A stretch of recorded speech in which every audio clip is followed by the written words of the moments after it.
আমার প্রশ্ন হচ্ছে দাওয়াত সম্পর্কে অনেক। আমার নাম অপূর্ব, আমি একজন ছাত্রী। আমার প্রথম প্রশ্নটা হলো, আমি মাটিল্ডা দায়াস, গোয়া থেকে এসেছি। আপনার কাছে আমার প্রশ্ন যে আমার নাম দীপা, আমি ছাত্রী। আমি আচ্ছা ঠিক আছে, আপনার এই ব্যাখ্যাটার সাথে একমত হতে পারলাম না। আমার প্রশ্নটা হলো, আর আমাকে বলতেই হবে এটা। আপনার কাছে আমার প্রশ্ন হলো, আমার নাম অপূর্ব, আমি একজন ছাত্রী।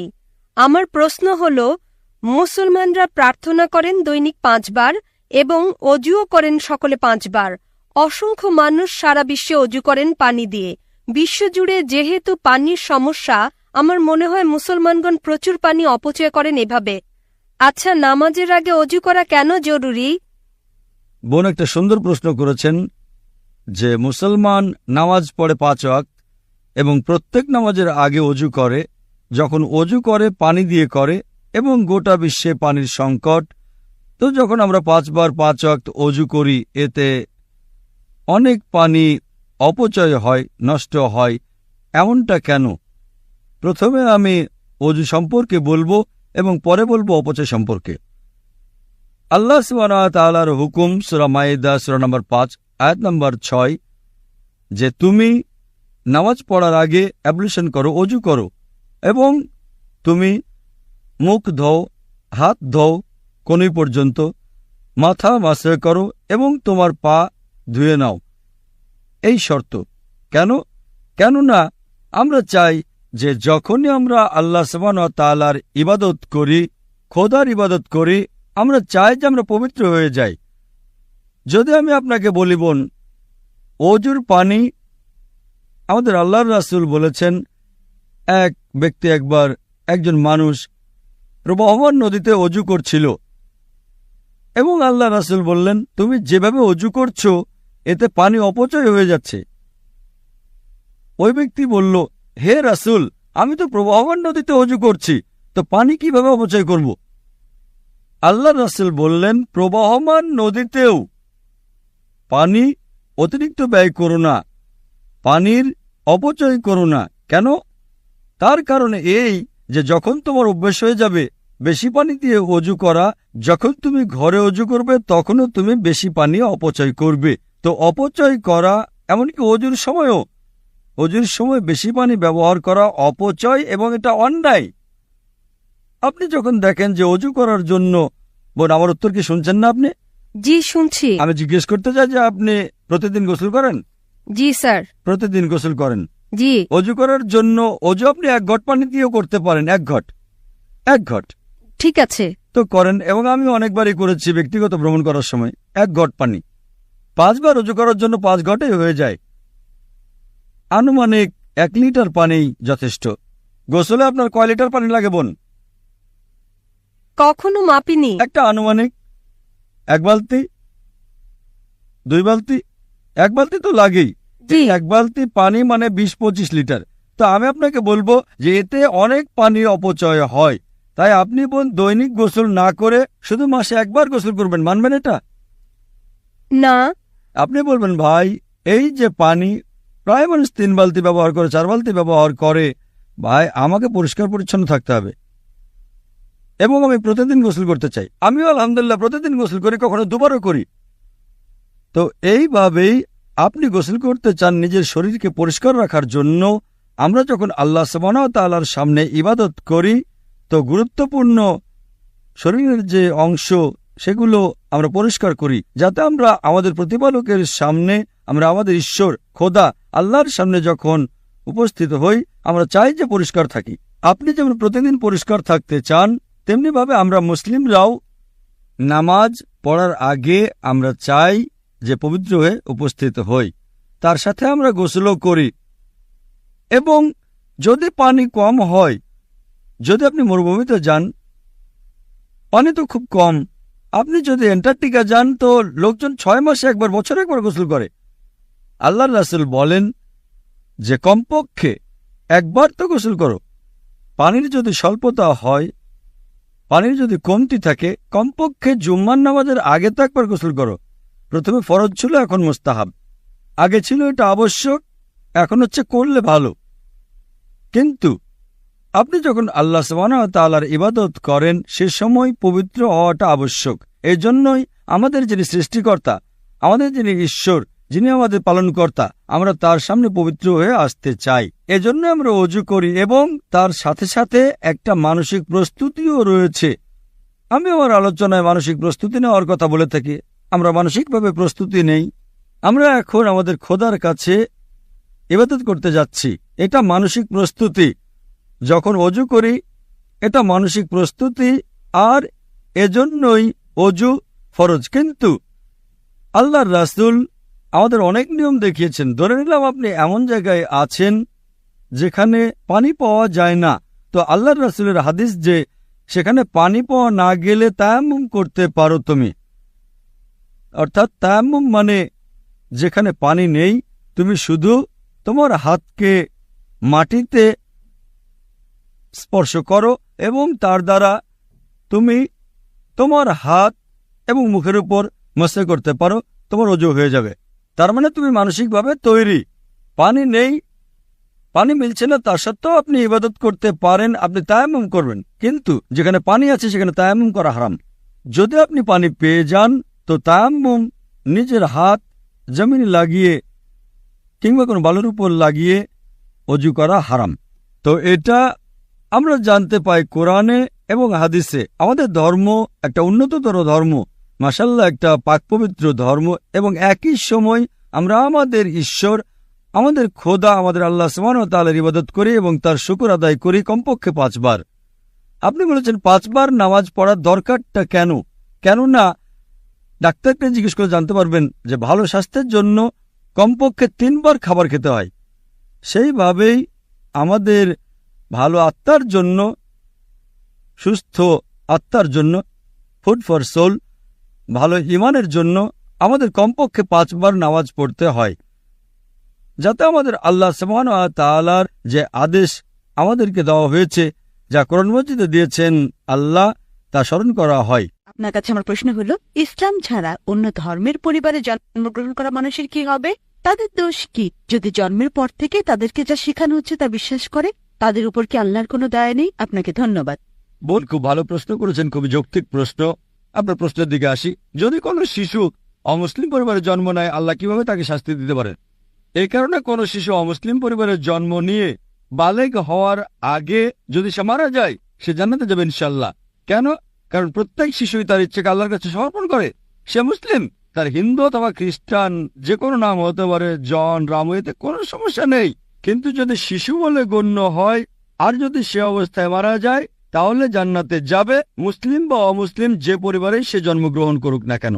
পরবর্তীতে যখন সে বড় হয়ে ওঠে এবং বালেগ হয়, তখন সে দায়ী হয় তার নিজের কাজের জন্য। এ কারণে যদি কোনো শিশু অপরাধ করে, কোর্টে তাকে ছাড় দেয়, তবে যখন বালেগ হয় সে বলতে পারে না যে বাবা শিখিয়েছে তাই আমি এখন চুরি করছি। যদি বড় হয়ে 22 বছর বয়সে চুরি করার পরে পুলিশ তাকে ধরে, সে বলতে পারে না আমার বাবা শিখিয়েছে তাই আমি চুরি করছি। বিচারক কি তাকে ছেড়ে দেবে? যদি 5 বছর বয়স হয়, বিচারক বলতে পারেন ঠিক আছে, সে শিশু, তার জ্ঞান বুদ্ধি হয়নি। কিন্তু যখন প্রাপ্তবয়স্ক হয়, তখন যদি বিচারককে সে বলে আমি চুরি করছি কারণ আমার বাবা শিখিয়েছে, তাকে ক্ষমা করা হবে না।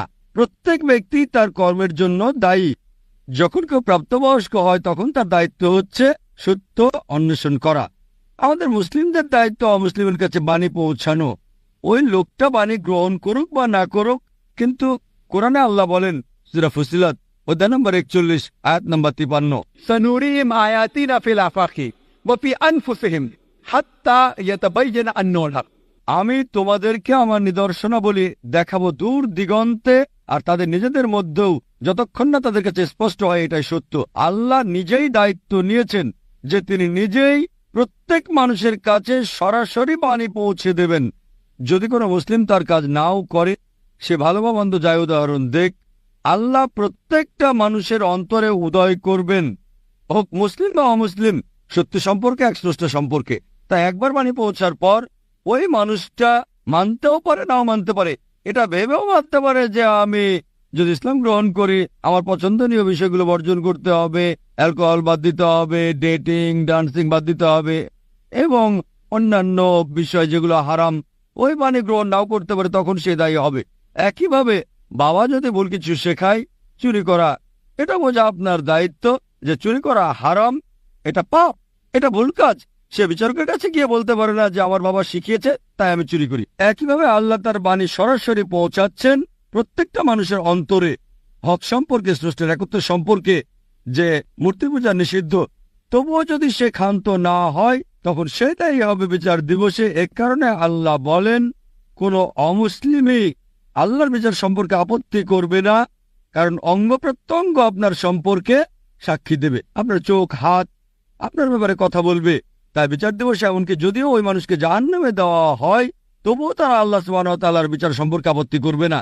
তারা বলবে দয়া করে আমাদের আরেকটা সুযোগ দেন। আল্লাহ বলবেন আর সময় নেই, দুনিয়াতে তোমাদের অনেক সুযোগ দেওয়া হয়েছিল আর এখানে একবারই বাঁচবে।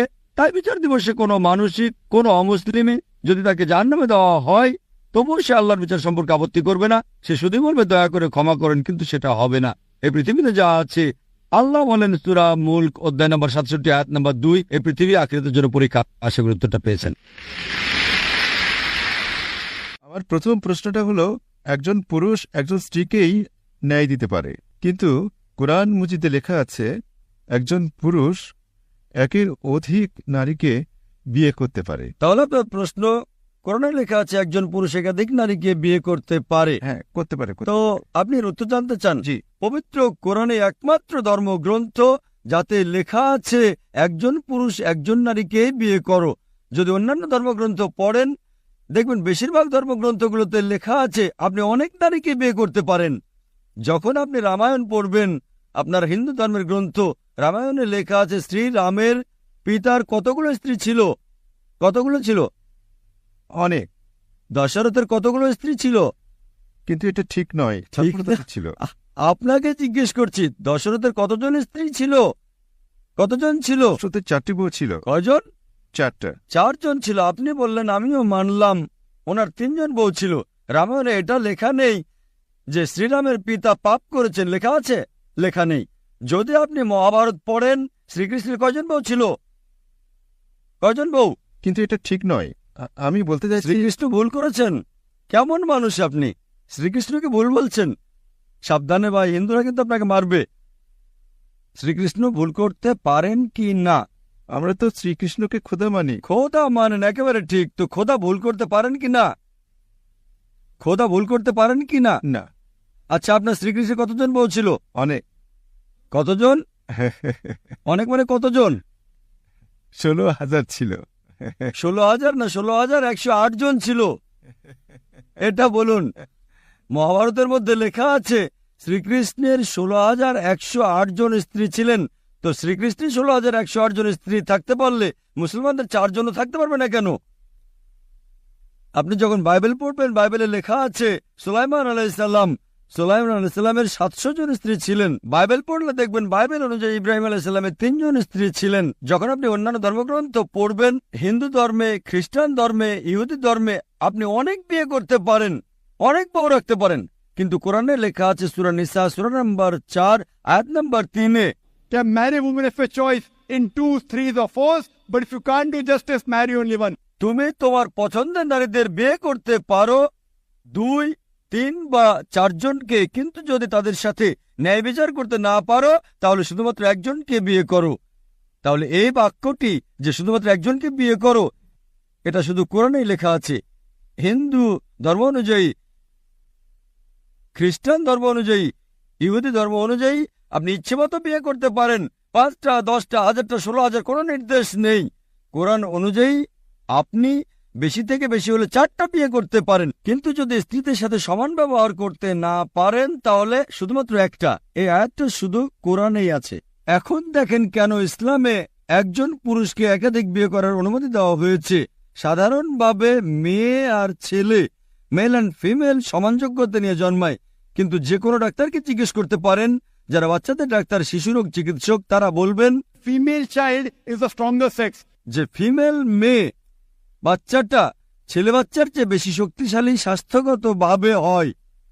শক্তিশালী মানে রোগ জীবাণুর সাথে লড়াই করার জন্য, অসুখের বিরুদ্ধে লড়াই করার ক্ষেত্রে মেয়ে বাচ্চা ছেলে বাচ্চার তুলনায় খুব ভালোভাবে করতে পারে। সুতরাং শিশুরোগ বিশেষজ্ঞদের মতে ছেলেদের মৃত্যু মেয়েদের চেয়ে বেশি হয়। যখন জীবনে এগিয়ে যায় আমরা দেখি অনেক মানুষ মারা যাচ্ছে অ্যাক্সিডেন্টে, মদের কারণে, ড্রাগ নেওয়ার কারণে, বেশিরভাগই মেয়েদের তুলনায় পুরুষ মারা যায়। বর্তমানে গবেষণা আমাদের বলছে যে বর্তমান মেয়েদের সংখ্যা পুরুষের চেয়ে অনেক বেশি। শুধু নিউ ইয়র্কের ভেতরেই 10 লক্ষেরও বেশি নারী আছে পুরুষের তুলনায়। শুধু ইউএসএতে 7.8 মিলিয়ন ফিমেল, 78 লক্ষ নারী বেশি পুরুষের তুলনায়। শুধু জার্মানিতে আছে 25 লক্ষ নারী পুরুষের তুলনায় বেশি। ইউকেতে শুধু 40 লক্ষ নারী পুরুষের চেয়ে বেশি আছে। রাশিয়াতে 90 লক্ষ নারী পুরুষের চেয়ে বেশি। আল্লাহ সুবহানাহু ওয়া তাআলা জানেন কত লক্ষ নারী, কত কোটি নারী বেশি আছে পুরুষের তুলনায়। শুধু কিছু কিছু দেশে, ভারত আর কিছু অন্যান্য দেশে নারীদের সংখ্যা পুরুষের তুলনায় কম আছে, কেননা ভারতের মধ্যে মেয়ে শিশু হত্যা করা হয়। তামিলনাড়ুর সরকারি হাসপাতালের গণনা অনুযায়ী 10 জন মেয়ে শিশু জন্মালে তার মধ্যে 4 জনকে হত্যা করা হয়। এই নাজায়েজ প্রথা যখন বন্ধ হবে তখন ভারতেও মেয়েদের সংখ্যা পুরুষদের চেয়ে বেশি হয়ে যাবে। আমরা গবেষণার মাধ্যমে জানতে পারি যে পৃথিবীতে পুরুষের তুলনায় কোটি কোটি নারী বেশি আছে। উদাহরণস্বরূপ ধরেন আপনার বোন বা আমার বোন ইউএসএতে আছে। প্রচলিত নিয়ম অনুযায়ী যদি প্রত্যেক পুরুষ একজন নারীকে বিয়ে করেন, তারপর 78 লক্ষ 7.8 মিলিয়ন নারী স্বামী খুঁজে পাবে না। হতে পারে আপনার বোন বা আমার বোন সেই 7.8 মিলিয়ন নারীর একজন, যারা স্বামী খুঁজে পায়নি বা বিয়ে হয়নি। তাদের জন্য শুধু দুটো রাস্তা খোলা আছে। একটা রাস্তা হচ্ছে সে এমন পুরুষকে বিয়ে করবে যার স্ত্রী আছে, অথবা সে বাজারের মেয়ে হয়ে যাবে। আপনি বলবেন, ডাক্তার জাকির নায়েক বাজারের শোভাবর্ধনকারী, এতটা বাজে শব্দ। এটা সবচেয়ে পরিশীলিত শব্দ, জনগণের সম্পদ। এর চেয়ে ভালো শব্দ আমি বলতেই পারবো না। আর যে কোনো ভদ্র মেয়ে বা মহিলা বলবেন, যখন দুটোর মধ্যে বেছে নিতে হবে, আমি পছন্দ করব একজন পুরুষের স্ত্রী হওয়া যার প্রথম স্ত্রী বর্তমানে আছে। এটা বাজারের মেয়ে হওয়ার চেয়ে উত্তম। ইসলামে যখন একজন নারী একজন পুরুষের স্ত্রী হয় যার প্রথম স্ত্রী আছে, দ্বিতীয় স্ত্রী হওয়ার পরও সেই নারীকে সম্মান দেওয়া হয়, তার ইজ্জত থাকে, সে সমস্ত অধিকার লাভ করে। কিন্তু বাজারের মেয়ে, বাজারের শোভাবর্ধনকারিণী কখনো তার অধিকার পায় না, তার কোনো সম্মান থাকে না, ইজ্জত থাকে না। এই জন্য ইসলামে কিছু পুরুষকে একের অধিক বিয়ে করার অনুমতি দেওয়া হয়েছে, যেন নারীদের সম্মান এই পৃথিবীতে সব সময় থাকে। আশা করি উত্তরটা পেয়েছেন। জি, আমি মাটিল্ডা দায়াস, গোয়া থেকে এসেছি। এখন এখানে মুম্বাইয়ে কাজ করছি। গত কিছুদিন ধরে আমি গালফ দেশগুলোতে কাজ করে আসছি। তখন আমার খুব ভালো লাগতো যে রমজানের দিনগুলোতে সবাই রোজা রাখতো। তখন ওখানে যে আরবরা ছিল তারা রোজা রাখতো, ক্ষমা এবং মহানুভবতা প্রদর্শন করত ওরা। এছাড়াও অনেক ভালো ভালো কাজও করত। কিন্তু রমজানের পর যখন রোজা শেষ হতো, ঈদ চলে যাওয়ার পর তারা আবার সেই কাজগুলোই করত যেগুলো তারা রমজানের আগে করত। বোন, আপনি প্রশ্ন করলেন অনেক বছর গালফ দেশগুলোতে থেকেছেন, তখন রমজানের সময় খুব ভালো লাগতো। তখন দেখতেন মুসলিমরা অনেক দয়ালু, মেহেরবান, তারা ভালো কাজ করত, দান খয়রাত করত, মিলেমিশে থাকত। কিন্তু যখন রমজান মাস শেষ হয়ে যায় তখন তারা আবার এসব ভুলে যায়। এটা ঠিক না। কিন্তু মনে করেন যে ইসলাম সুন্দর ধর্ম। আমি মানছি যে আপনি যা বললেন তা ঘটে, তবে সবাই এমন না। কেন? কারণ সব মানুষই জানে কোনটা ভালো আর কোনটা খারাপ। কিন্তু রমজানের সময় সে যতটা সম্ভব বেশি ভালো কাজ করার চেষ্টা করে থাকে।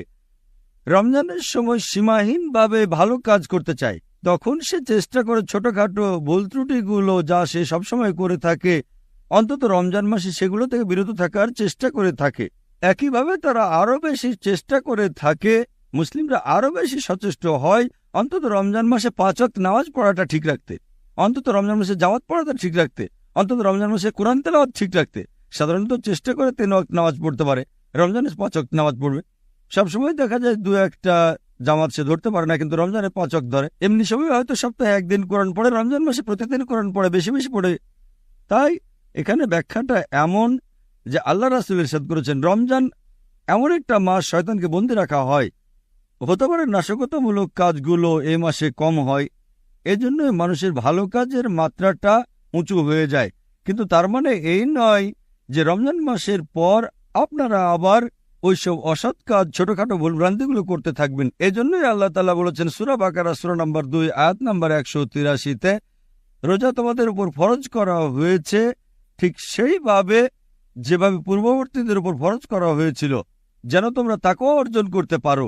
রোজার সময় আমরা উপোস থাকি কেন? সর্বপ্রথম বিষয় হচ্ছে আমরা যেন মুত্তাকি হই। এর মাধ্যমে সব মানুষই উঁচু পর্যায়ে তাকওয়া অর্জন করে। অনেক মানুষ রমজানের পরও এর চর্চা করে থাকে, কারো কারো চর্চার মাত্রা কমে যায়। কিন্তু আপনি খুব গুরুত্বপূর্ণ একটা কথা বলেছেন যে সব সময় রমজান মাস হোক বা না হোক, আমাদের অন্ততপক্ষে একটা মিনিমাম লেভেল মেনে চলা উচিত। অন্তত ফরজটা তো আদায় করা উচিত। 5 ওয়াক্ত নামাজ অবশ্যই পড়া উচিত। হতে পারে রমজানেরও বেশি বেশি নামাজ পড়েন, তাহাজ্জুদ পড়েন, সুন্নত বেশি বেশি পড়েন, কিন্তু যেটা মিনিমাম লেভেল সেটা তো প্রত্যেক মুসলিমের সব সময় পালন করা কর্তব্য। হতে পারে রমজানে আপনি অনেক বেশি বেশি দান খয়রাত করলেন, কিন্তু এর একটা নির্দিষ্ট মাত্রা সবসময় বজায় রেখে চলা উচিত। বোন, আপনার কাছে প্রশ্ন, আপনি কি ইসলাম সম্পর্কে জানেন? হ্যাঁ, অনেক কিছু জানি। আপনি কি মানেন যে আল্লাহ এক? জি, বিশ্বাস আপনি করি। কি বিশ্বাস করেন যে মূর্তি পূজা করা ভুল? জি, বিশ্বাস করি। আপনি কি মানেন যীশু খ্রিস্ট ঈশ্বর? জি, আপনি বিশ্বাস করেন যীশু খ্রিস্ট ঈশ্বর? কারণ আমি তো খ্রিস্টান, আমি খ্রিস্টান হয়েই জন্মেছি, তাই আমাকে এটা মানতেই ঠিক হয়। আছে বোন, আপনি কি জানেন ইসলামই একমাত্র অখ্রিস্টান ধর্মবিশ্বাস যেখানে যীশু খ্রিস্টকে নবী হিসেবে বিশ্বাস করার কথা বলা হয়েছে। কোন মুসলিমই মুসলিম নয় যদি সে যীশু খ্রিস্টকে নবী হিসেবে না মানে। আমরা বিশ্বাস করি তিনি আল্লাহ প্রেরিত পয়গম্বর ছিলেন। আমরা বিশ্বাস করি তিনি মসিহ ছিলেন, অর্থাৎ খ্রিস্ট। আমরা বিশ্বাস করি তিনি অলৌকিকভাবে জন্ম নিয়েছেন কোনো পুরুষের অংশগ্রহণ ছাড়া, যেটা মডার্ন খ্রিস্টানরা এখন বিশ্বাস করে না। আমরা বিশ্বাস করি তিনি আল্লাহর নির্দেশে মৃতকে জীবনদান করেছেন। আমরা বিশ্বাস করি তিনি আল্লাহর নির্দেশে জন্মান্ধদের চোখে আলো দান করেছেন। খ্রিস্টান মুসলিমরা পাশাপাশি অবস্থান করে। অবশ্যই আমরা একই সাথে পথ চলি। কিন্তু একটা আমার সত্যি ভালো লাগছে, আমরা তো ঝগড়া করছি না। আমি জানি আর আমি মনে করি আমার আপনি দিক ঠিকই থেকে বলেছেন। আমি অবশ্যই ইসলামে বিশ্বাস করি, কিন্তু আমি আমার ধর্মকেও বিশ্বাস করি। কিন্তু বেশিরভাগ খ্রিস্টানই মনে করে যে যীশু খ্রিস্ট ঈশ্বর, তিনি ঈশ্বর হিসেবে এসেছেন। প্রকৃতপক্ষে আপনি যদি বাইবেল পড়েন সেখানে এমন কোন সুস্পষ্ট উদ্ধৃতি নেই সম্পূর্ণ বাইবেলে যেখানে যীশুখ্রিস্ট স্বয়ং দাবি করেছেন, তিনি বলেছেন যে আমি ঈশ্বর অথবা আমার উপাসনা করো। আমি এই কথাটা আবারও বলতে চাই, যদি আপনি বাইবেল পড়েন যেটাকে আপনি সর্বশক্তিমান ঈশ্বরের বাণী বলে বিশ্বাস করেন, যদি আপনি বাইবেল পড়েন সেখানে এমন কোনো উদ্ধৃতি নেই সম্পূর্ণ বাইবেলে যেখানে যীশুখ্রিস্ট নিজেই দাবি করেছেন যে আমি ঈশ্বর অথবা আমার উপাসনা করো। এমনকি যদি পড়েন গসপেল অফ জন অধ্যায় নম্বর 14 অনুচ্ছেদ 28, যীশুখ্রিস্ট নিজের মুখে বলেন আমার পিতা আমার চেয়ে মহান। গসপেল অফ জন অধ্যায় 10 অনুচ্ছেদ 20, আমার পিতা সবার চেয়ে মহান। গসপেল অফ ম্যাথিউ অধ্যায় 12 অনুচ্ছেদ 28 বলেছেন আমি শয়তানকে বিতাড়িত করি আল্লাহর নির্দেশে। গসপেল অফ লুক অধ্যায় 11 অনুচ্ছেদ 20, আমি আল্লাহর আঙুলের সাহায্যে শয়তানকে তাড়িয়ে দিই। নিশ্চয়ই আপনি ঠিকই বলছেন, আমি বলিনি তো যে আপনি ভুল বলছেন, আপনি ঠিকই বলছেন স্যার। গসপেল অফ জনের 5 নম্বর অধ্যায় 30 নম্বর অনুচ্ছেদে যিশু নিজে বলেছেন আমি নিজের থেকে কিছুই করতে পারি না, আমি যা শুনি তাই বলি আর আমার বিচার সঠিক হয়। আমি আমার ইচ্ছায় চলি না বরং পিতার ইচ্ছায় চলি। আর যে বলে আমি নিজের ইচ্ছায় চলি না বরং সর্বশক্তিমান আল্লাহর ইচ্ছায় চলি, সে একজন মুসলিম। তাহলে বাইবেল অনুযায়ী যীশু খ্রিস্ট নিজেই দাবি করেছেন যে তিনি মুসলিম। মুসলিম মানে যে নিজের ইচ্ছাকে আল্লাহ তাআলার কাছে সমর্পণ করে। যীশু খ্রিস্ট কখনোই দাবি করেননি যে তিনি ঈশ্বর ছিলেন, তিনি কখনোই বলেননি যে আমি খোদা। বোন, আপনি কি নবী মুহাম্মদ সাল্লাল্লাহু আলাইহি ওয়াসাল্লামকে আল্লাহর নবী মানেন? হ্যাঁ, আমি বিশ্বাস করি মুহাম্মদ সাল্লাল্লাহু আলাইহি ওয়াসাল্লাম খোদার প্রেরিত আপনি বার্তাবাহক। কি যীশু খ্রিস্টকে আল্লাহর রাসূল মানেন? বলার কিছু নেই।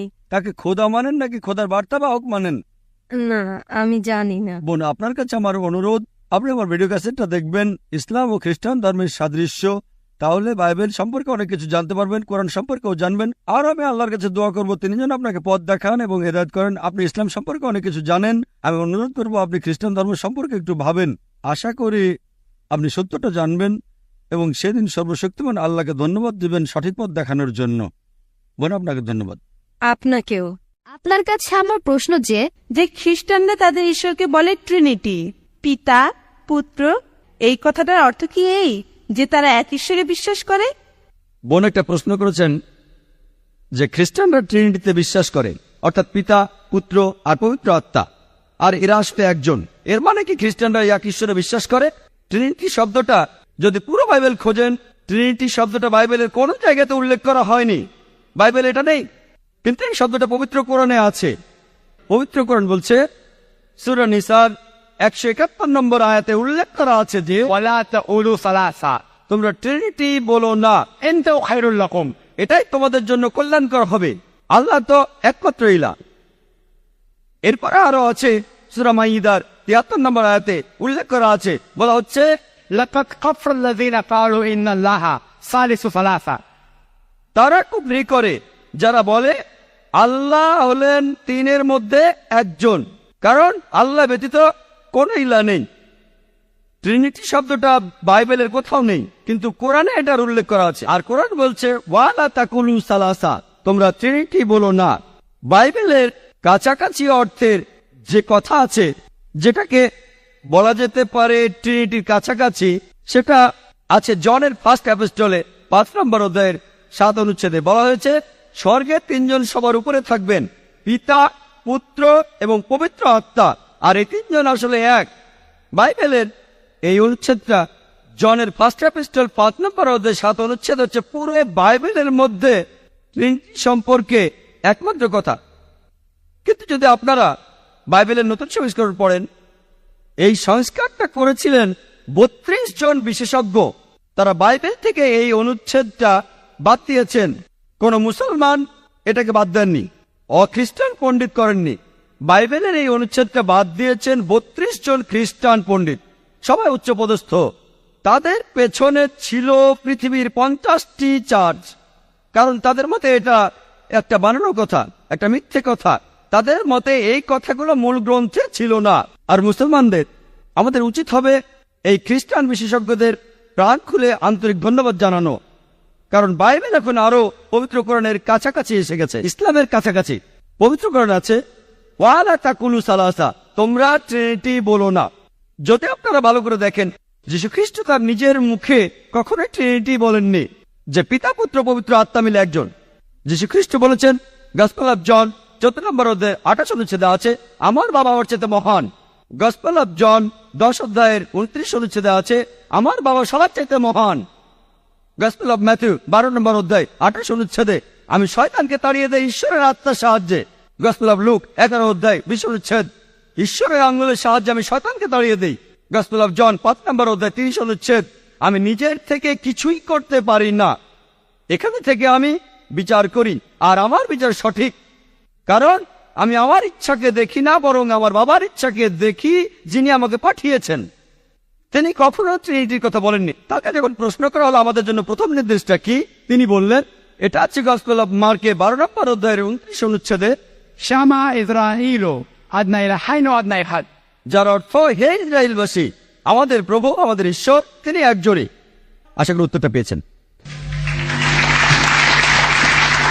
আমার নাম দীপা, আমি ছাত্রী। আমার প্রশ্ন হচ্ছে, কে লেখেন কোরআন ও বাইবেল? কে সত্যায়ন করে? বিস্তারিত বলুন।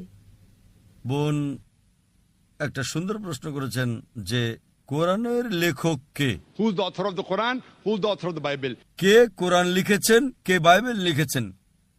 কোরআন মজিদে লেখা আছে যে আল্লাহ সুবহানাহু ওয়া তাআলা অসংখ্য ওহী ও গ্রন্থ নাজিল করেন, নাম দিয়ে শুধু 4খানা উল্লেখ হয়, তা হচ্ছে তাওরাত, জবুর, ইনজিল ও কোরআন। তাওরাত সেই ওহী যা আল্লাহ সুবহানাহু ওয়া তাআলা খোদা হযরত মুসা আলাইহিস সালামের প্রতি নাজিল করেন। জবুর সেই ওহী, ওই গ্রন্থ যা খোদা দাউদ আলাইহিস সালামের প্রতি নাজিল করেন। ইনজিল ওই গ্রন্থ, ওই ওহী যা আল্লাহ সুবহানাহু ওয়া তাআলা যীশু খ্রিস্ট বা ঈসা আলাইহিস সালামের প্রতি নাজিল করেন। এবং কোরআন খোদা আল্লাহর সর্বশেষ গ্রন্থ যা সর্বশেষ নবী মুহাম্মদ সাল্লাল্লাহু আলাইহি ওয়াসাল্লামের উপর নাজিল করেন। এই 4খানা গ্রন্থের উল্লেখ আছে, কোরআন মাজিদে নাম দিয়ে উল্লেখ করা হয়। তাছাড়া আল্লাহ তাআলা বলেন সূরা রাদ সূরা নম্বর 13 আয়াত নম্বর 38 যে আল্লাহ সুবহানাহু ওয়া তাআলা প্রত্যেক যুগে কিতাব নাজিল করেন, কিন্তু নামে শুধুমাত্র 4খানা। তো কোরআন মাজিদের লেখক হলেন আল্লাহ। আর এ বিষয়ে আমি আলোচনা করেছি প্রথম পিস কনফারেন্সে, কোরআন মাজিদকে আল্লাহর বাণী, সর্বপ্রথম কনফারেন্স। তো এই কোরআনের লেখক অথর খোদা আল্লাহ।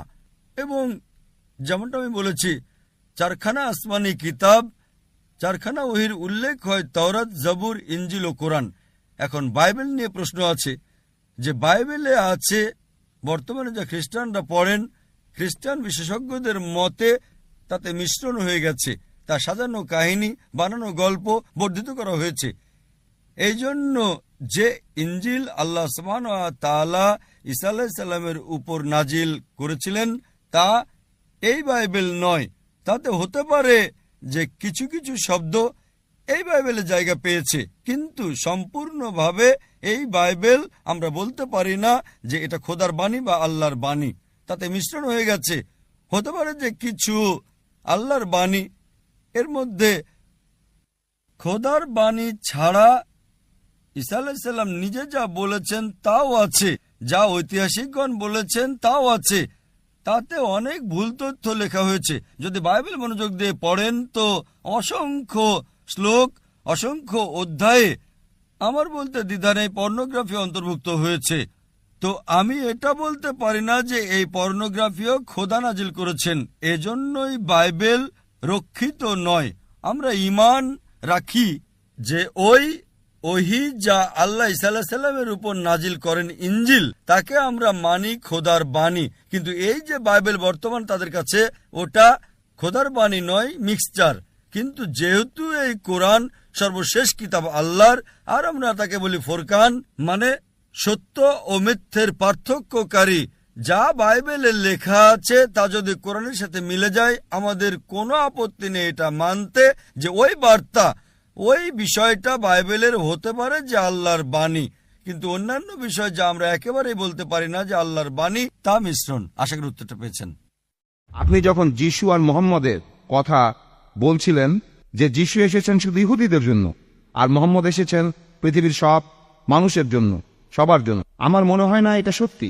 আর বাইবেলেও এমন কথা বলা হচ্ছে না। আর আপনি বললেন যে যিশু ঈশ্বর নন। আপনি এখানে গসপেল থেকে সুবিধা মতো উদ্ধৃতি দিলেন যে যিশু বলেছেন আমার পিতা আমার চেয়ে বড়। এই কথাগুলো আছে আর বাইবেলে লেখা আছে পরিষ্কারভাবে যে যিশু খ্রিস্ট ঈশ্বর। সে কথাটাই আমরা বিশ্বাস করি আর পুরো পৃথিবীর মানুষই বিশ্বাস করে। আপনি তিনটে উদ্ধৃতি দিয়েছেন পুরো রেফারেন্স ছাড়া। আমি এই তিনটে অনুচ্ছেদের রেফারেন্স দিচ্ছি। প্রথম দুটো অনুচ্ছেদ আছে গসপেল অফ জনের 14 নম্বর অধ্যায়ের 6 ও 9 অনুচ্ছেদে। যিশু সেখানে নিজেই বলেছেন আমার পিতার রাজ্যে অনেকগুলো প্রাসাদ আছে, যদি এরকমটা না হতো আমি তোমাদের বলতাম না। আমি সেখানে যাচ্ছি তোমাদের একটা জায়গা তৈরি করতে, আর তোমরা জানো আমি কোথায় যাচ্ছি।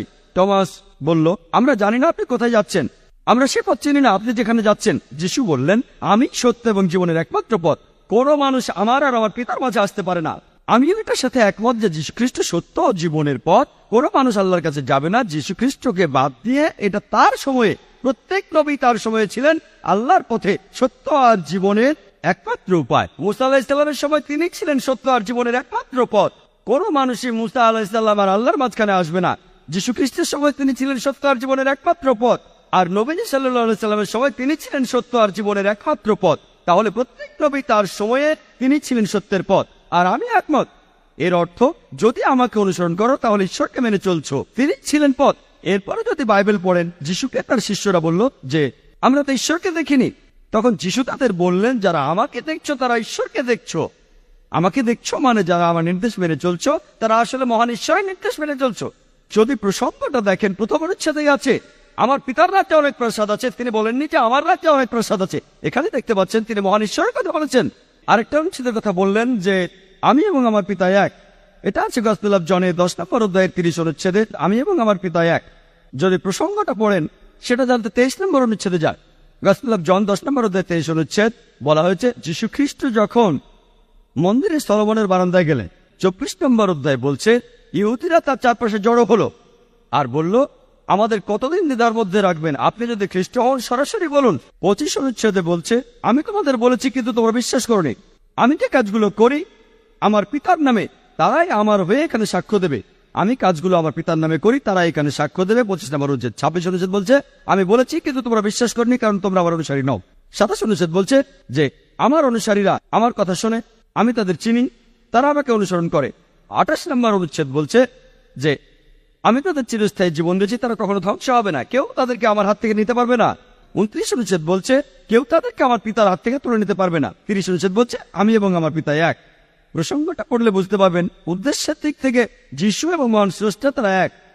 আমার বাবা হলেন একজন ডাক্তার আর আমিও একজন ডাক্তার। আমি যদি বলি যে আমরা দুজন মানুষ এক, তার মানে কি আমরা দুজন একই লোক? না। যখন বলছি আমি আর আমার বাবা এক, তার মানে বাবাও ডাক্তার আমিও ডাক্তার। পেশার দিক থেকে আমরা দুজন এক, এর মানে এই না যে আমরা দুজন এক ব্যক্তি। উদ্দেশ্য এটা খুব পরিষ্কার। তারপরেও যদি বলেন এই এক মানে একজন ব্যক্তি, আমি বলবো ঠিক আছে। এরপরও বাইবেল পড়লে দেখবেন গসপেল অফ জন 17 নম্বর অধ্যায়ের 21 নম্বর অনুচ্ছেদে বলা হয়েছে যে আমার পিতা আমার মধ্যে রয়েছে আর আমি তোমাদের মধ্যে। যীশু খ্রিস্ট তার 12 জন শিষ্যকে বলছেন আমরা সবাই এক। 23 অনুচ্ছেদ বলছে আমি তোমাদের মধ্যে, আমরা সবাই এক। এটা এক শব্দ। এই কথাটার মানে হলো মহান স্রষ্টা, যিশু আর শিষ্যরা তারা একই নির্দেশ দিচ্ছেন, একই আদেশ, আর এই নির্দেশের ক্ষেত্রে তারা সবাই এক। কিন্তু যদি বলেন তারা একজন ব্যক্তি, তাহলে ট্রিনিটিকে বদলাতে হবে, অন্য ধারণা লাগবে। 14 জন ঈশ্বরের, মহান স্রষ্টা, যীশু খ্রিস্ট আর 12 জন শিষ্য। আপনি প্রসঙ্গটা পড়লেই বুঝবেন। কিন্তু যদি এটার সাথে একমত না হন, যদি বলেন যে এখানে এক উদ্দেশ্যের কথা বলা হচ্ছে না, তাহলে আপনাকে এটাও মানতে হবে যে যিশুর 12 জন শিষ্য ঈশ্বর। এরপর আরো দেখেন 31 নম্বর অনুচ্ছেদে, গসপেল অফ জন 10 নম্বর অধ্যায়ের 31 অনুচ্ছেদ, যখন যিশু বললেন আমি এবং আমার পিতা এক, তখন ইহুদিরা পাথর মারতে চাইল। তাহলে তারা জানতো ইহুদিরা তাকে মারতে চাইল কেন? কারণ ধর্মের অপমান। 32 অনুচ্ছেদের এর উত্তর দেওয়া আছে, যীশু খ্রিস্ট তখন ইহুদিদের বললেন আমার পিতার অনেক ভালো কাজ তোমাদের দেখিয়েছি, তোমরা কোন ভালো কাজটার জন্য আমাকে পাথর মারতে চাইছো? এরপর 33 অনুচ্ছেদে আছে, ইহুদিরা বলল আমরা আপনাকে ভালো কাজের জন্য পাথর মারছি না, আপনাকে পাথর মারছি কারণ আপনি মানুষ হয়ে ধর্মের অবমাননা করেছেন, নিজেকে ঈশ্বর বলেছেন। এরপর যীশু খ্রিস্ট বললেন 34 ও 35 অনুচ্ছেদে আছে গসপেল অফ জনের 10 নম্বর অধ্যায় যে এটাকে তোমাদের ধর্মগ্রন্থে বলা নেই যে তোমরাই ঈশ্বর, আর যে ব্যক্তির কাছে মহান স্রষ্টার নির্দেশগুলো আসে সেই ব্যক্তিকে যদি ঈশ্বর বলো, ধর্মগ্রন্থের নিয়ম ভাঙা হবে না। যে ব্যক্তির কাছে মহান স্রষ্টার নির্দেশ এসেছে, যদি তোমরা তাকে ঈশ্বর বলো, ধর্মগ্রন্থের নিয়ম ভাঙা হবে না। আর একই ধরনের কথা আছে শামসে 82 অধ্যায়ের 6 অনুচ্ছেদে বলা হয়েছে যে তোমরা ঈশ্বর।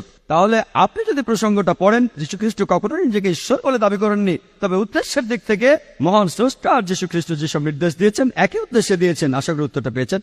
আর কিছু বলবেন আপনি? না, নেই? আমি আচ্ছা ঠিক আছে। আপনার এই ব্যাখ্যাটার সাথে একমত হতে পারলাম না। কোন ব্যাপারে একমত না? আমি আপনাদের ভুলগুলো প্রমাণ সহ বাইবেলের রেফারেন্স দিয়ে বলেছি, অনুচ্ছেদগুলো বলেছি। এখন আমি যে ভুল বলছি সেগুলো আপনি রেফারেন্স দিয়ে প্রমাণ করে দেন। আমার প্রশ্নটা হলো একজন মহিলা কি রাষ্ট্রপ্রধান হতে পারেন? ভাই আপনি প্রশ্ন করেছেন যে কোন মহিলা কি রাষ্ট্রপ্রধান হতে পারেন? পবিত্র কোরআনে আমার জানা মতে এমন কোনো কথা নেই যেটা বলছে যে একজন মহিলা রাষ্ট্রের প্রধান হতে পারবেন না। তবে এমন বেশ কিছু হাদিস আছে যে সেই জাতি যাদের নেতা একজন মহিলা তারা সফল হবে না। যদি একজন মহিলা রাষ্ট্রপ্রধান হন কোন ইসলামিক দেশে, তাকে হয়তো নামাজের সময় ইমামতিও করতে হতে পারে। আর যদি একজন মহিলা জামাতে নামাজ পড়া ইমামতি করেন, আর নামাজে আমরা বিভিন্ন অঙ্গভঙ্গি করি, যেমন কালাম, রুকু, সিজদা, দাঁড়ানো, নতজানু আর উপর হওয়া, যদি পুরুষদের সামনে একজন মহিলা এগুলো করে নামাজের সময়, আমি নিশ্চিত এতে নামাজের অসুবিধা হবে।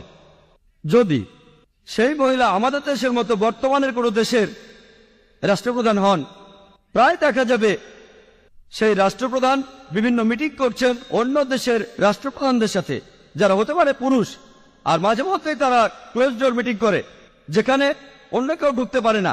যদি একজন মহিলা আরেকজন পুরুষের সাথে ক্লোজ ডোর মিটিং করে, ইসলাম এটার অনুমতি দেয় না। ইসলাম বলে যে একজন মহিলা কোনো পরপুরুষের সাথে একা থাকতে পারবেন না, মিটিং করতে পারবে না। ইসলাম পুরুষ ও নারীর অবাধ মেলামেশার অনুমতি দেয় না। একজন রাষ্ট্রপ্রধানের ছবি বিভিন্ন সময়ে প্রচার করা হয়, ভিডিও শুটিং, ফটোগ্রাফি, খুব কাছ থেকে ক্যামেরা ধরা হয়, সেখানে অন্য রাষ্ট্রপ্রধানও থাকতে পারে, অন্য পুরুষ লোকও থাকতে পারে। তখন এই মহিলা রাষ্ট্রপ্রধান হতে পারে মার্গারেট থ্যাচার অথবা অন্য যে কেউ। ছবিতে দেখবেন অনেক পুরুষের সঙ্গে তারা হ্যান্ডশেক করছেন। ইসলাম পুরুষ ও নারীর এই ধরনের মেলামেশাকে অনুমতি দেয় না। রাষ্ট্রপ্রধান মাঝে মধ্যেই দেশের সাধারণ মানুষদের সাথে সাক্ষাৎ করেন। যদি মহিলা রাষ্ট্রপ্রধান হন, তাহলে সাধারণ মানুষের সাথে এভাবে সাক্ষাৎ করা তার জন্য কঠিন হয়ে যাবে। এছাড়াও বিজ্ঞান আমাদের বলে যে মহিলারা তারা পুরুষদের তুলনায় কথাবার্তা বলায় বেশি পারদর্শী, আর পুরুষরা তাদের রয়েছে বিশেষ কিছু মানসিক ক্ষমতা। বিশেষ ক্ষমতা মানে পুরুষরা বেশি কল্পনা করতে পারে যে ভবিষ্যতে কি হবে, ভবিষ্যতের ঘটনাগুলো কল্পনা করতে পারে। আর রাষ্ট্রপ্রধান হলে এই বিশেষ মানসিক ক্ষমতাগুলোর প্রয়োজন রয়েছে। একজন মহিলা সে একজন পুরুষের চাইতে কথাবার্তা বলায় বেশি পারদর্শী, যেটা একজন মায়ের জন্য খুবই প্রয়োজন। একজন মহিলা তিনি অন্তঃসত্ত্বা হয়ে পড়েন, তখন তার কয়েক মাস বিশ্রামের প্রয়োজন হয়। সেই সময় কে সেই রাষ্ট্রের দেখাশোনা করবে? তার সন্তান থাকতে পারে। মা হিসেবে এই দায়িত্বটা খুবই ইম্পর্ট্যান্ট। আর এই কাজটা একজন পুরুষের জন্য সুবিধাজনক, কারণ তিনি একই সাথে সন্তানের বাবা আর রাষ্ট্রপ্রধান হতে পারেন, কিন্তু একজন মহিলার পক্ষে একই সাথে মা আর রাষ্ট্রপ্রধান হওয়াটা সুবিধাজনক নয়। আমিও সেই সব বিশেষজ্ঞদের মতোই বলবো, মহিলাদের কোনো দেশের রাষ্ট্রপ্রধান হওয়া উচিত নয়, কিন্তু তার মানে এই না যে মহিলারা সিদ্ধান্ত গ্রহণে অংশ নিতে পারবেন না। আমি আমার লেকচার আগেও বলেছি, ভোটাধিকার আছে, আইন প্রণয়নের সময় তারা সিদ্ধান্ত নিতে পারে। আর আমরা ইতিহাস থেকে জানতে পারি, উম্মে সালমা রাদিয়াল্লাহু তাআলা আনহা তিনি নবীজিকে সমর্থন আর নির্দেশনা দিয়েছেন। যে সময় মুসলিম সম্প্রদায় একত্রিত ছিল না, তিনি তখন নবীজিকে সমর্থন আর নির্দেশনা দিয়েছেন। আর আমরা জানি, যদিও প্রাইম মিনিস্টার অথবা প্রেসিডেন্ট তিনি হন দেশের প্রধান ব্যক্তি, কিন্তু প্রায় দেখা যায় যে পিআর সেক্রেটারিরাই বিভিন্ন সময়ে সিদ্ধান্ত নিয়ে থাকেন। তাহলে এভাবে একজন মহিলা দেশের বিভিন্ন বিষয়ে সিদ্ধান্ত নিতে পারেন। আশা করি উত্তরটা পেয়েছেন। আর আমাকে বলতেই হবে, এটা আমার জন্য অত্যন্ত সম্মানের যে আমি আপনার সামনে দাঁড়িয়ে কথা বলছি। ভাই, আমি খ্রিস্ট ধর্মে বিশ্বাসী, তো আমি আমার সীমিত জ্ঞান দিয়ে যা বুঝতে পারি যে এই উভয় ধর্মের মধ্যে অনেক সাদৃশ্য আছে, আবার একই সাথে কিছু পার্থক্যও আছে। যেমন ইসলামে যীশু খ্রিস্টকে আমরা সেই একই ধরনের সম্মান দিই না, যেরকম তিনি একজন সাধারণ নবী হিসেবে গণ্য হয়ে থাকেন। এটা আমার সীমিত উপলব্ধি। আমি যা জানতে চাচ্ছি যে মূল পার্থক্য হলো, আমরা যীশু খ্রিস্টকে অনেক বেশি গুরুত্ব দিয়ে থাকি ঈশ্বরের পরেই। আমরা ঈশ্বর বিশ্বাস করি, পিতা, পুত্র এবং পবিত্র আত্মা। আমরা যীশুকে বিশ্বাস করি এবং তাকে অন্যান্য নবীদের চেয়ে অনেক বেশি গুরুত্ব দিই, আর আমরা সেই পবিত্র আত্মাকেও গুরুত্ব দিই। এখন যীশু খ্রিস্টের ব্যাপারে আমরা সবাই জানি যে যীশু খ্রিস্ট জন্মগ্রহণ করেছিলেন অলৌকিক উপায়ে, অনেক অলৌকিক ঘটনা ঘটিয়েছিলেন, আর তিনি শেষ বিচারের দিনে প্রত্যাবর্তন করবেন। তাহলে কেন ইসলামে তাকে সেই সমমাত্রা গুরুত্ব দেওয়া হলো না, আর সেই পবিত্র আত্মাকে কেন গুরুত্ব দেওয়া হলো না? ভাই সাহেবের প্রশ্ন হচ্ছে যে ইসলাম এবং খ্রিস্টান ধর্মে অনেক সাদৃশ্য রয়েছে, কিন্তু মতানৈক্য রয়েছে। একটা মতানৈক্য এই যে আমরা ঈসা আলাইহিস সালামকে অধিক গুরুত্ব দিই মুসলিমদের চেয়ে বেশি, আর আমরা মানি যে তিনি খোদা, খোদার পুত্র এবং খোদাও বিশ্বাস করি এগুলোতে, কিন্তু মুসলিমরা তাকে সাধারণ পয়গম্বর মনে করেন। আর কোরআনে যখন বলা হয়েছে তিনি অলৌকিক কাজ অনেক করেছেন, অনেক মুজিজা দেখিয়েছেন, মুজিজার মাধ্যমে জন্মগ্রহণ করেন, মৃতদের জীবিত করেন, তাহলে তাকে সাধারণ পয়গম্বর কেন মনে করেন? এই প্রশ্নের উত্তর দেবার আগে আমি এটা বলতে চাই যে ইসলাম একটি একমাত্র অখ্রিস্টান ধর্ম যার অনুসারীদের জন্য ফরজ হচ্ছে ঈসা আলাইহিস সালামকে মানা। যদি কোনো মুসলিম ঈসা আলাইহিস সালামকে না মানে, তাহলে সে মুসলিম হতেই পারে না। প্রত্যেক মুসলিমের জন্য এটা ফরজ যে সে ঈসা আলাইহিস সালামকে মানবে। আমরা এটা মানি যে তিনি আল্লাহ সুবহানাহু ওয়া তাআলার প্রেরিত একজন বিখ্যাত পয়গম্বর ছিলেন, সাধারণ পয়গম্বর নন। হাদিসে বর্ণিত আছে যে 5 জন বিখ্যাত পয়গম্বর, তাদের মধ্যে একজন তিনি, সাধারণ পয়গম্বর নন। ঈসা আলাইহিস সালাম আল্লাহ প্রেরিত একজন বিখ্যাত পয়গম্বর ছিলেন। আর আমরা এটা মানি যে ঈসা আলাইহিস সালাম ছিলেন মসীহ, অনুবাদ করলে হয় খ্রিস্ট। আমরা এটাও বিশ্বাস করি যে তিনি মুজিজার মাধ্যমে, অলৌকিকতার মাধ্যমে কোনো পুরুষের স্পর্শ ছাড়া জন্মগ্রহণ করেন, পিতাবিহীন জন্মগ্রহণ। আমরা এটা মানি যে ঈসা আলাইহিস সালাম মৃতকে জীবিত করেন আল্লাহর সাহায্যে। আমরা এটা মানি যে ঈসা আলাইহিস সালাম দৃষ্টিহীনকে দৃষ্টি দিয়েছেন, আর যাদের কুষ্ঠরোগ ছিল তাদের ভালো করেছেন আল্লাহর সাহায্যে। মুসলিম আর খ্রিস্টান একত্রে যাচ্ছে। ভাই সাহেব ঠিক বলেছেন, যখন একত্রে চলছে তাহলে মতানৈক্য কেন? সবচেয়ে বড় মতানৈক্য এই যে অনেক খ্রিস্টান মনে করেন যে ঈসা আলাইহিস সালাম হলেন ঈশ্বর বা ঈশ্বরের পুত্র, যা আমরা মুসলিমরা কখনোই মানি না। যখন বলে ঈশ্বর, ঈশ্বরের পুত্র, তারা বিশ্বাস করে ট্রিনিটি, খোদাকে, খোদার পুত্রকে, পবিত্র আত্মাকে, কিন্তু এটা মানে যে ঈসা আলাইহিস সালাম ঈশ্বর। এটা একটা বড় মতানৈক্যতা। ছোট মতানৈক্য আরও রয়েছে। সবচেয়ে বড় মতানৈক্য হলো ঈসা আলাইহিস সালাম ঈশ্বরের পুত্র। যখন আপনি বাইবেল পড়বেন, আমি একজন ছাত্র বিভিন্ন ধর্মের, আমি বাইবেল পড়েছি। বাইবেলের মধ্যে একটিও বাক্য নেই যাতে স্পষ্টভাবে নির্দ্বিধায় নিঃসন্দেহে লেখা হয়েছে যেখানে ঈসা আলাইহিস সালাম নিজে বলেছেন যে আমি ঈশ্বর বা তোমরা আমার উপাসনা করো। যদি আপনি কোনো বাইবেল থেকে একটি বাক্য দেখাতে পারেন আমাকে যেখানে ঈসা আলাইহিস সালাম নিজে বলেছেন যে আমি ঈশ্বর, নির্দ্বিধায়, নিঃসন্দেহে, আর বলেছেন যে আমার ইবাদত করো, আমি খ্রিস্টান ধর্ম গ্রহণ করতে প্রস্তুত এখনই। আমি অন্যান্য মুসলিমদের পক্ষ থেকে বলছি না, তারা ইসলাম ও অন্যান্য ধর্মের জ্ঞান চর্চাকারী নন। আমি নিজেকে নিজের মাথাটাকে কোরবানি করতে প্রস্তুত যদি আপনি কোনো বাইবেল থেকে একটিও বাক্য আমাকে দেখাতে পারেন বিনা দ্বিধায় বিনা সন্দেহে, যাতে ঈসা আলাইহিস সালাম নিজে বলেছেন যে আমি ঈশ্বর বা তোমরা আমার উপাসনা করো, আমি আজই খ্রিস্টান হতে প্রস্তুত। যখন আপনি বাইবেল চর্চা করবেন তো জানতে পারবেন যে ঈসা আলাইহিস সালাম নিজে বলেছেন, গসপেল অফ জন অধ্যায় নম্বর 14 অনুচ্ছেদ নম্বর 28, ঈসা আলাইহিস সালাম নিজে বলেছেন, My Father is greater than I. আমার পিতা আমার খোদা আমার চেয়ে মহান। গসপেল অফ জন অধ্যায় নম্বর 10 অনুচ্ছেদ নম্বর 29, My Father is greater than all. আমার পিতা সবার চেয়ে মহান। গসপেল অফ ম্যাথিউ চ্যাপ্টার নম্বর 12 অধ্যায় নম্বর 12 অনুচ্ছেদ নম্বর 28, I cast out devils with the Spirit of God. আমি শয়তানকে প্রতিহত করি আল্লাহর সাহায্যে। গসপেল অফ লুক অধ্যায় নম্বর 11 অনুচ্ছেদ নম্বর 20, I cast out devils with the finger of God. আমি আল্লাহর আঙ্গুলের সাহায্যে শয়তানকে তাড়িয়ে দেই। গসপেল অফ জন অধ্যায় নম্বর 5 অনুচ্ছেদ নম্বর 30, I can of my own self do nothing. As I hear, I judge, and my judgment is just. For I seek not my will, but the will of my Father. I can of my own self do nothing. আমি নিজের থেকে কিছুই করতে পারি না। As I hear, I judge. যেভাবে আমি শুনি সেভাবে আমি বিচার করি। As I hear, I judge, and my judgment is just. For I seek not my will, but the will of my Father. কেননা আমি নিজের থেকে কিছুই বলি না, যা খোদার ইচ্ছা তাই করি। যদি কোনো মানুষের কথা বলে যে খোদার যা ইচ্ছা তাই আমি করি, তাকে আরবিতে বলা হয় মুসলিম। ঈসা আলাইহিস সালাম ছিলেন মুসলিম, তিনি কোথাও বলেননি যে তিনি খ্রিস্টান ছিলেন। আপনি পুরো বাইবেলে, কোন খ্রিস্টান ধর্মের বাইবেলে নেই, সমগ্র বাইবেল আপনি খুঁজে দেখেন, Word Christianity is not there in the Bible. এই শব্দ খ্রিস্টান বাইবেলে পাবেন না। এটা উপাধি দেওয়া হয় ঈসা আলাইহিস সালামের অনুসারীদেরকে খ্রিস্টান উপাধি। আপনি এরপর পড়েন, লেখা আছে গসপেল অফ জন অধ্যায় নম্বর 14 অনুচ্ছেদ নম্বর 24, যে কথা তোমরা শোনো তা আমার নয় বরং আমার পিতার যিনি আমাকে পাঠিয়েছেন। তোমরা যে কথা শোনো, ঈসা আলাইহিস সালাম বলেন, তা আমার নয়, তা খোদার। গসপেল অফ জন অধ্যায় নম্বর 17 অনুচ্ছেদ নম্বর 3, This is life eternal, so that you may know there is one God, and Jesus Christ whom thou hast sent.